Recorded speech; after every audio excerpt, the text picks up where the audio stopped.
Hey guys, my name is Peter and welcome back to the channel.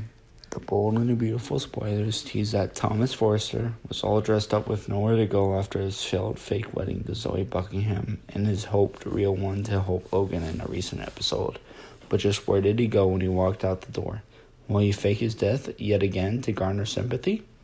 Thomas has faked his death at least twice, even though for only short periods of time, and always for the reason of manipulation, putting guilt trips on others, and attempting to gain control of them through their guilt and the like. This is basically what he did several months ago when he let Hope and her mother, Brooke Logan Forrester, think he disintegrated after Hope accidentally pushed him to a vat of what she thought was acid at the Forrester fabric finishing plant. This went on for a few weeks, after which he shocked them by showing up alive and laughing their horror off by saying it was only cleaning fluid.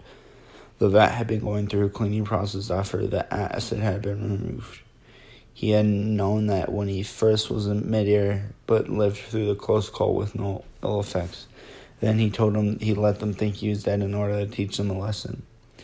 Brooke had previously pushed him off a cliff a few months earlier.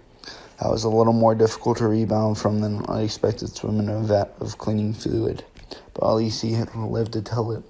Therefore, it would surprise no one if he stayed away for a while, and maybe even leave a fake suicide note somewhere to really punish them, only to pop up alive again. Maybe he'll just hop on over to Giona City to the Bold and the Beautiful Sister Soap, the Young and the Restless, and take some fake less from the master mustache. And wouldn't be the first time the two soaps had a character soap hopping back and forth. Remember Sheila Carter, Kimberlyn Brown? The more he thinks about it, the more Thomas decides to just skip town for a while, to where no one knows him or his family. Might just be the thing with leaving a fake suicide note somewhere for someone to find.